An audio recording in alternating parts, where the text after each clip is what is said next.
new to my channel, I'm just a girl who likes reading romance, fantasy romance, paranormal romance, any kind of genre of romance in general. And I also happen to have cerebral palsy, and it would mean the world to me if you would subscribe to my channel. Happy Friday! I post new videos every Monday, Wednesday, and Friday. Today's video is going to be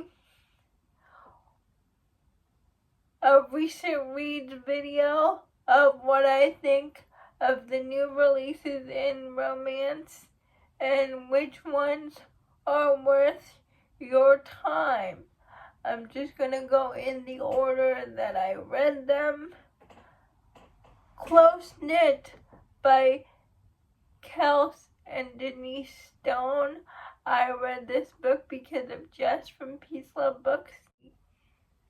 It's about this knitting influencer whose name is Daphne, and she is moving to London. She has a one-night stand with this guy, and a few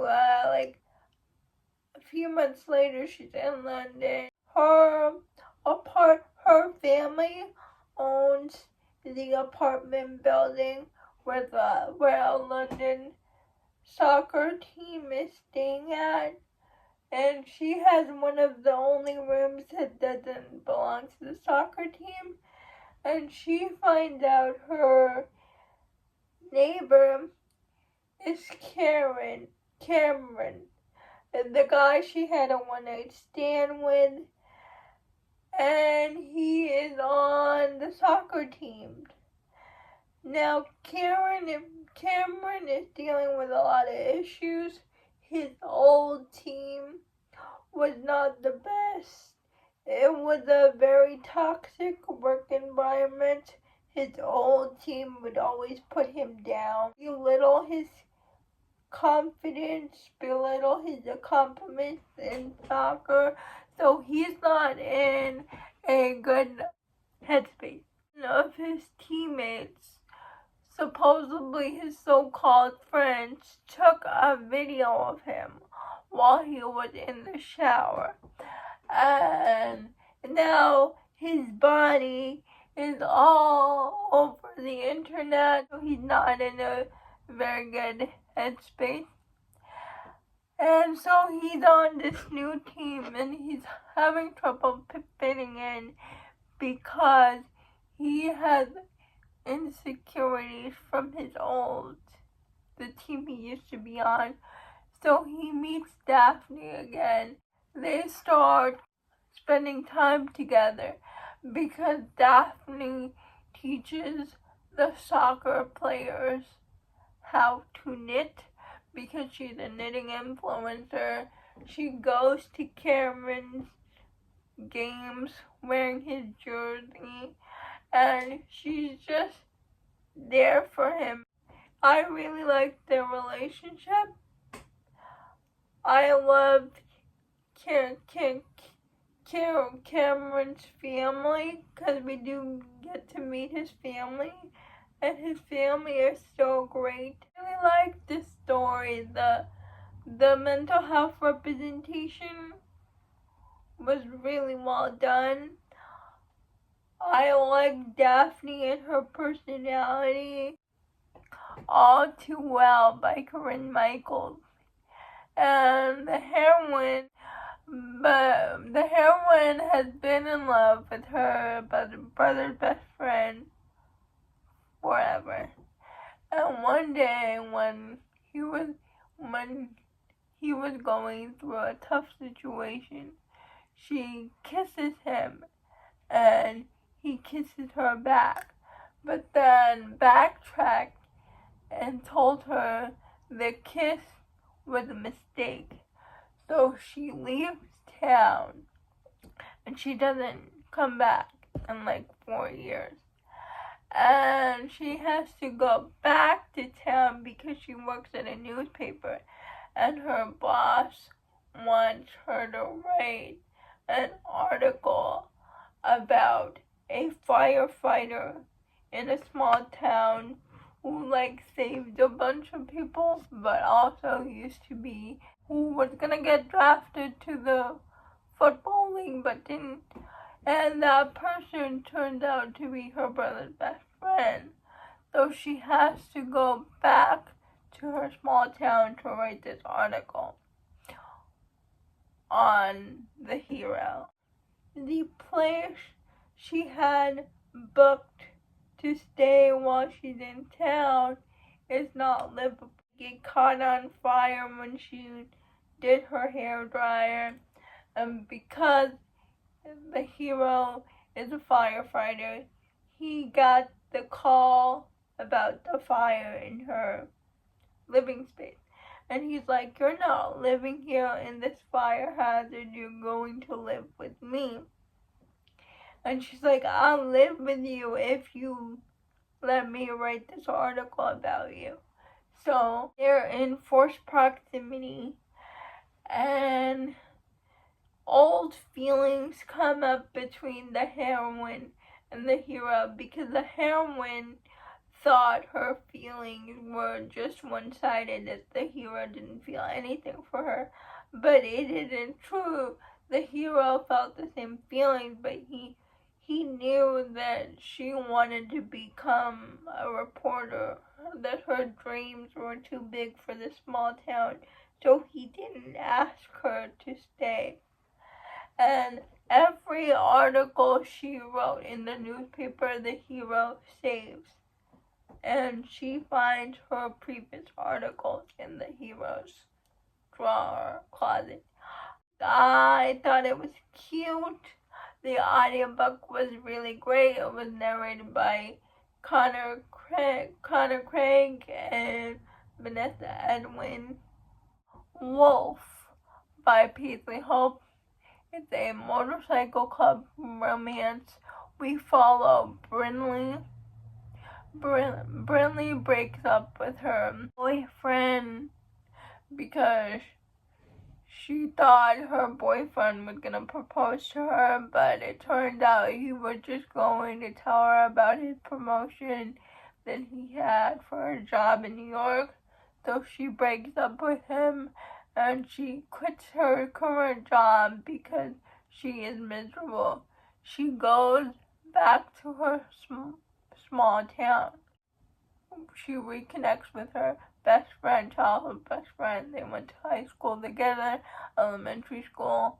She finds out that her best friend is involved with one of the members of a motorcycle club, and her best friend is getting married, and she invites Brinley to the wedding. Now Brinley declined the invitation before, but now that she's in her hometown and she saw her best friend, she cannot decline her invitation anymore. And Brinley gets pulled into the motorcycle club because she catches the interest of the motorcycle club president named Wolf, and Brinley tries to resist her attraction to Wolf, but they keep getting into situations where they are forced into each other's proximity. Because Wolf is part of the wedding and Brinley is also part of the wedding, Brinley needs help fixing her car, and Wolf owns the car shop.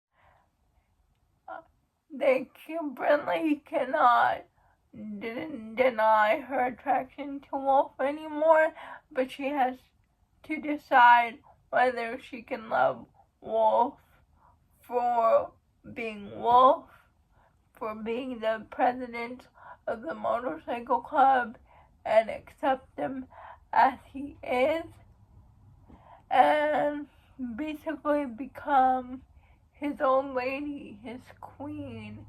And I loved Brinley's transformation in this book, her journey towards finding who she really wants to become, out of unspoken memories.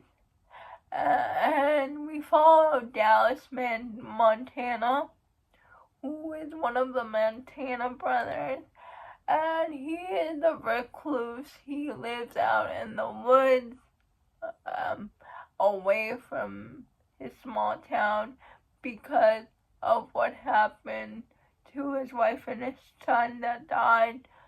He detached himself from his family. But then one day, this woman named Naomi, she gets stuck right in front of Dallas's house. And Naomi is trying to get to her son. Her and her ex-husband divorced for years. They decided they're better off as friends, and they share custody of their son. But her ex-husband, who also happens to be her best friend, dies from a heart attack, and her son. But it is a snowstorm, and she cannot drive to wherever her son is. And so her and Dallas are in close proximity. Dallas gives her a place to stay until the snowstorm ends. And there's the only one bed, so Dallas and Naomi bond because they both lost people important to them, and slowly Naomi brings Dallas out of his shell, and actually Dallas goes with Naomi to her son's house because her son is staying with his stepmom. And so Dallas meets Naomi's son, and Naomi and Naomi's son both help bring Dallas back to himself, back to his family, because he's been living a shell of a life. But since Naomi were brought into his life, he's slowly bringing himself out of the darkness. The Deepest End of Love by Lucina Connie is the third book in the Greatest Love series, and you have to read the series in order because the heroine, Lilia, is the daughter of the couple from book 1. And she breaks up with her boyfriend because her boyfriend cheats on her, because she wants to be a counselor for the youth, and she gets an internship with her mom's colleague, Reed. Reed and Lilia know of each other because they read each other's works. They both are in the field of psychology for children. So Reed and Lilia are working close together, and they develop this admiration for each other because of their work, because of their mind, and slowly they start to form not just attracted to their mind, but attracted to the people that they are. But Reed is her parents' friend, and he's 12 years older than her, Plus, he's technically her professor. So it's a forbidden romance, but Reed and Lilia just cannot deny their attraction to each other. So they hide Nothing romantically happens between them until her internship is over.